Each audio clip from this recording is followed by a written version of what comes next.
আসসালামু আলাইকুম। আজকে আমি চলে এসেছি সোনারগাঁ লোকশিল্প জাদুঘর।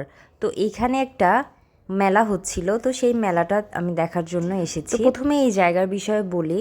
এটা হচ্ছে সোনারগাঁ লোকশিল্প জাদুঘর, রাজধানী ঢাকা থেকে 24 কিলোমিটার দূরে নারায়ণগঞ্জ জেলার সোনারগাঁ উপজেলায় অবস্থিত।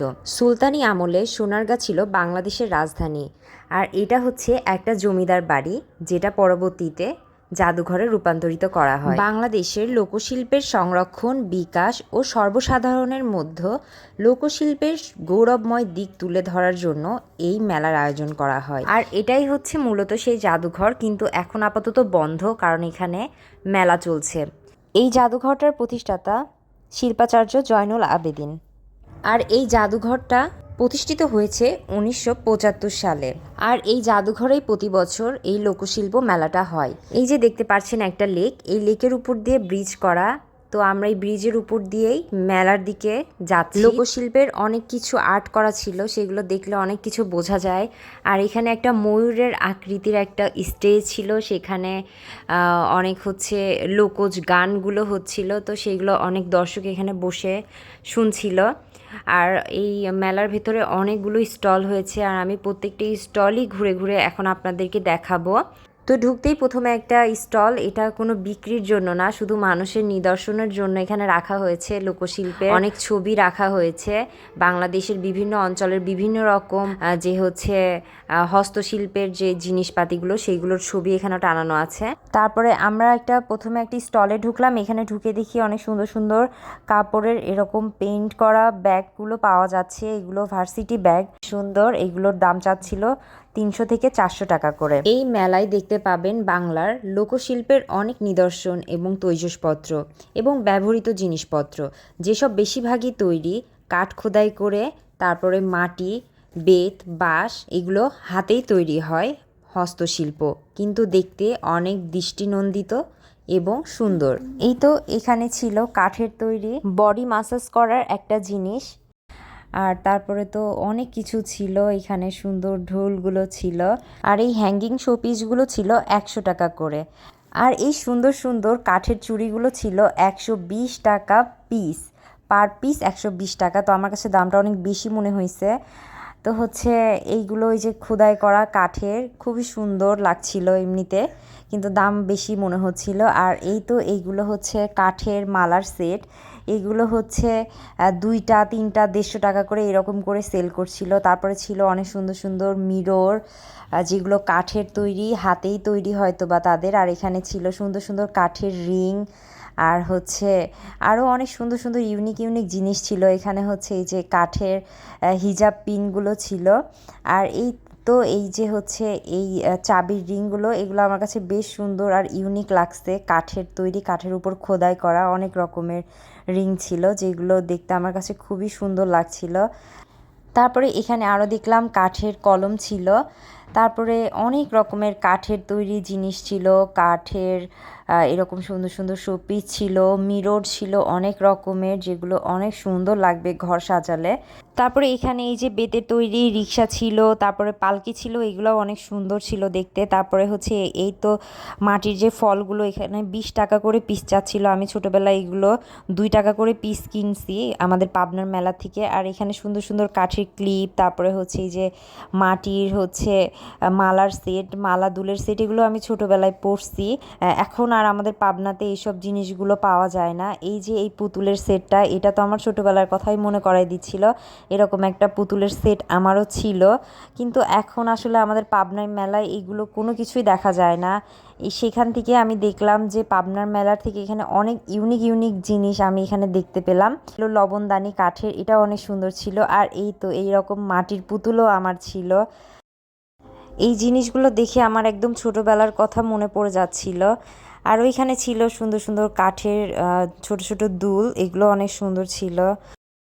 আরও এখানে একটা ইউনিক একটা জিনিস, কাঠের গাড়ি ছিল, এটা 150 টাকা চাচ্ছিল, অনেক সুন্দর ছিল। তারপরে এখানে আমরা আরেকটা দোকানে আসলাম, সেই দোকানে দেখলাম যে হচ্ছে নারকেলের মালই বলি আমরা, আর কারা কি বলে জানি না, নারকেলের মালই দিয়ে অনেক কিছু তৈরি করছে। এখানে মাথার হচ্ছে খোপার কাটা, অনেক সুন্দর ইউনিক লাগলো আমার কাছে। তারপরে এখানে হচ্ছে এই তো আরেকটা খোপার কাটা আরেক রকমের।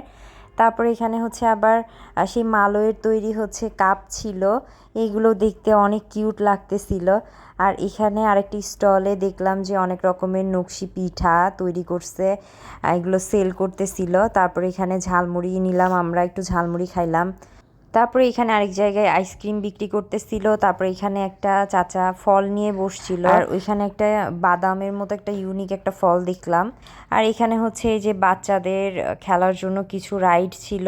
এখানে হচ্ছে অনেক রকমের টক দিয়ে ফুচকা ছিল বা পানিপুরি যেটাই বলেন।